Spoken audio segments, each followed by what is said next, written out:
चलिए अब देख लेते हैं खबरें रफ्तार से। आज प्रधानमंत्री मोदी काशी विश्वनाथ कॉरिडोर का उद्घाटन करेंगे। काशी विश्वनाथ कॉरिडोर के उद्घाटन का मुहूर्त दोपहर 1 बजे से 1:30 बजे के बीच का है। कॉरिडोर के उद्घाटन के मौके पर इस भव्य आयोजन के लिए सभी 12 द्वादश ज्योतिर्लिंग के अर्चक को न्योता भेजा गया है। चारों पीठ के पीठाधीश्वर और धर्माचार्य मौजूद रहे।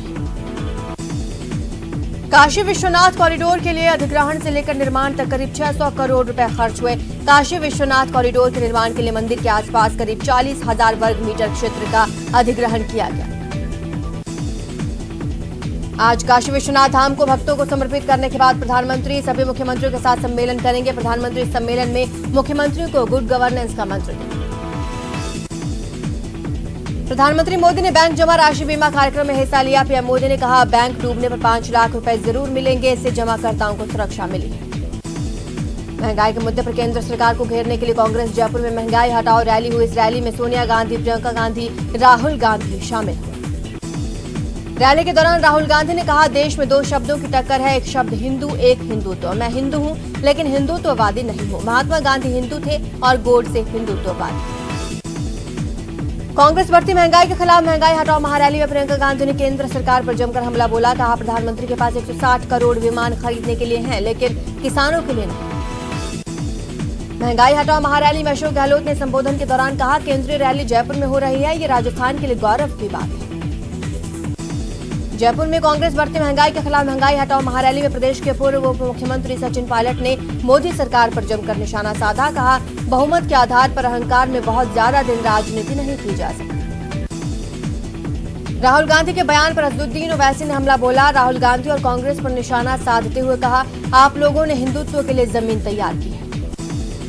शिवसेना सांसद संजय राउत ने कहा, कांग्रेस नेता राहुल गांधी और प्रियंका गांधी वाड्रा के सामने अपनी पार्टी को फिर से मजबूत करने की बड़ी चुनौती।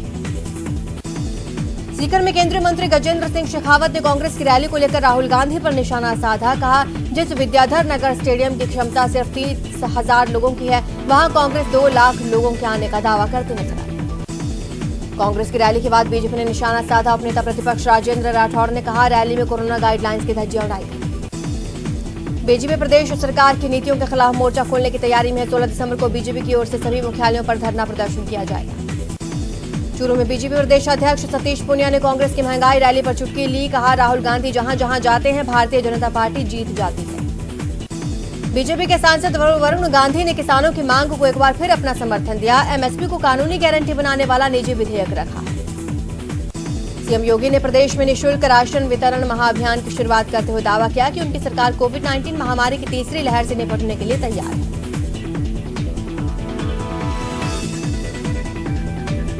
प्रदेश में अगले साल विधानसभा चुनाव होने हैं। इसके मद्देनजर बीजेपी के राष्ट्रीय अध्यक्ष जेपी नड्डा ने सभा को संबोधित करते हुए विपक्षी पार्टियों पर निशाना साधा। रक्षा मंत्री राजनाथ सिंह ने wall of fame 1971 Bharat Pak युद्ध का उद्घाटन करते हुए देश में आतंकवाद को बढ़ावा देने के लिए पाकिस्तान की खिंचाई की। कोटा, बारां समेत 4 जिलों में पंचायती राज चुनाव के पहले चरण के लिए वोटिंग हुई। फर्स्ट फेज में 60% से ज्यादा मतदान हुआ। पश्चिम रेलवे रतलाम मंडल के चित्तौड़गढ़ स्टेशन को सौगात मिली है। सांसद सीपी जोशी ने लगभग 7 करोड़ से अधिक लागत की यात्री सुविधा के साथ अन्य कार्यों का उद्घाटन और लोकार्पण किया। कोरोना के नए वेरिएंट ओमिक्रॉन ने दुनिया भर की चिंता बढ़ा दी है। इस बीच जयपुर में विदेश से लौटे 4 लोग ओमिक्रॉन वेरिएंट से संक्रमित। बीकानेर के नोखा क्षेत्र में एक चोर ने 2 एटीएम को तोड़कर रुपए निकालने की कोशिश की, लेकिन पहले ही पुलिस ने चोर को पकड़ लिया। भीलवाड़ा में एक व्यापारी ने अपनी पत्नी के साथ फांसी लगाकर आत्महत्या कर ली। मृतक दंपति बिगोद कस्बे के रहने वाले थे। पुलिस जांच में जुटी। प्रतापगढ़ में पुलिस ने ब्राउन शुगर ले जाते हुए एक आरोपी को गिरफ्तार किया। उसके पास से 110 ग्राम ब्राउन शुगर मिली। चित्तौड़गढ़ में नाबालिग के साथ सामूहिक दुष्कर्म का केस दर्ज हुआ। पुलिस ने पीड़िता की मेडिकल जांच करवा ली है। कुछ लोगों को डिटेन किया गया है। अलवर में एक व्यक्ति ने जहर खाकर अपनी जान दे दी। पुलिस ने शव का पोस्टमार्टम कराकर परिजनों को सौंपा। सीकर में सिरफिरा युवक पानी की टंकी पर चढ़ गया। गांव के सार्वजनिक कार्यों और चंदे के हिसाब की मांग करने लगा। पुलिस के आते ही भाग निकला। कोटा की संगोद थाना पुलिस ने बाइक चोरी के आरोप में अक्षय उर्फ अक्षत को गिरफ्तार किया। आरोपी पर करीब 20 मामले दर्ज। झालावाड़ में अवैध हथियार के खिलाफ चलाए जा रहे अभियान के तहत पुलिस ने अवैध देसी कट्टे के साथ एक युवक को गिरफ्तार किया। बांसवाड़ा में कोतवाली पुलिस ने लूट के एक मामले का खुलासा किया। आरोपी को गिरफ्तार किया। युवक से कैमरा और रुपए लूटे। प्रतापगढ़ कोतवाली थाना पुलिस ने गश्त के दौरान चोरी की योजना बनाते 2 लोगों को पकड़ने में सफलता हासिल की। बीकानेर की नाल थाना पुलिस ने अवैध मादक पदार्थों के खिलाफ कार्रवाई की। नशीली गोलियों डोडा पोस्ट के साथ 2 तस्कर गिरफ्तार। अलवर के कांग्रेस नेता की कार में आग लग गई। देखते ही देखते कार कुछ ही मिनटों में आग का गोला बन गई। दमकल विभाग ने कड़ी मशक्कत के बाद काबू पाया। टोंक में पलाई की बीओबी बैंक की शाखा में शॉर्ट सर्किट होने से आग लग गई। दमकल की मदद से आग पर काबू पाया गया। अलवर में सेना के जवान के बाथरूम में नहाते समय फिसलने से सर में चोट लग गई। घायल जवान को परिजन अस्पताल ले गए। डॉक्टर्स ने जवान को मृत घोषित कर दिया। कोटपुतली के दयारामपुरा बस स्टैंड पर फर्नीचर से भरी एक पिकअप अनियंत्रित होकर सड़क पर पलट गई। यातायात प्रभावित हुआ। करौली में शनिवार रात को बाइक की टक्कर से एक चौकीदार की मौत हो गई। रविवार को मृतक का पोस्टमार्टम कराकर पुलिस ने शव परिजनों को सौंपा। श्रीगंगानगर में एक पानी की सूखी डिग्गी में नीलगाय गिर गई। नीलगाय पर कुत्तों ने हमला कर दिया था। गाय का रेस्क्यू कर अस्पताल में भर्ती कराया गया। बूंदी में सदर थाना क्षेत्र में रोडवेज बस ने बाइक को टक्कर मारी। हादसे में महिला की मौत, 2 घायल। अलवर में पिकअप गाड़ी ने बाइक को टक्कर मार दी। बाइक चालक की मौके पर ही मौत हो गई। बाइक पर सवार दूसरा युवक घायल। कोटा में रविवार को डेंगू के 5 और स्क्रब टाइफस के 2 नए रोगी रिपोर्ट हुए। मौसमी बीमारियों की रोकथाम के लिए डोर टू डोर सर्वे जारी। राजसमंद सांसद दिया कुमारी रविवार को कोटा दौरे पर रही। यहां सांसद ने लोगों को संबोधित करते हुए कहा, प्रदेश सरकार की राज में महिलाओं पर अत्याचार बढ़ी। बूंदी सहित प्रदेश भर में बढ़ रही महंगाई सहित आपराधिक घटनाओं के विरोध में जिला भाजपा 15 दिसंबर को विरोध प्रदर्शन करने वाली है, जिसके लिए तैयारियां जोरों पर।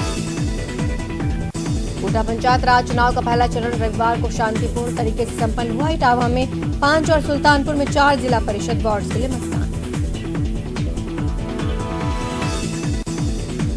चित्तौड़गढ़ सांसद सीपी जोशी प्रतापगढ़ शहर के दौरे पर रहे। राहुल गांधी के हिंदुत्ववादियों के बयान पर कहा, देश के और किसी से नहीं, कांग्रेस से खतरा है। कोटा में जनसंख्या समाधान फाउंडेशन श्री गोपाल कृष्ण गौ सेवा समिति के द्वारा शहीदों को श्रद्धांजलि दी गई। कोटा के मंडावरा गांव के लोग रोड बनाने की मांग को लेकर पंचायत चुनाव का बहिष्कार कर दिया। इस दौरान ग्रामीणों ने नारेबाजी की। बूंदी में महाराज कुमार रणजीत सिंह के निधन के 12 साल बाद ब्रिगेडियर भूपेश सिंह हार्डा को विधि विधान के साथ पगड़ी पहनाकर महाराज बनाया गया। एनडब्ल्यूआर एक बार फिर से 4 रेलों को रद्द करने जा रहा है। ये ब्लॉक नॉन इंटरलॉकिंग कार्यों के चलते लिया जा रहा है। सीडीएस सहित 13 सैन्य अधिकारियों की हेलीकॉप्टर दुर्घटना में मौत पर प्रतापगढ़ में व्यापारियों ने सभी को श्रद्धांजलि अर्पित की। करौली में 2 दुल्हनें हेलीकॉप्टर में सवार होकर पहुंची अपने ससुराल। दूल्हे के पिता ने जताई थी ख्वाहिश। पहुंचड़ी गांव में हेलीकॉप्टर को देखने के लिए लगी भीड़। बांसवाड़ा में राजकीय संप्रेषण परिसर में चित्रकला प्रतियोगिता का आयोजन। कंपटीशन में बच्चों ने संदेश पूरक चित्रों के माध्यम से अपनी कल्पनाओं को कागजों पर उकेरा। महंगाई हटाओ रैली। महंगाई के खिलाफ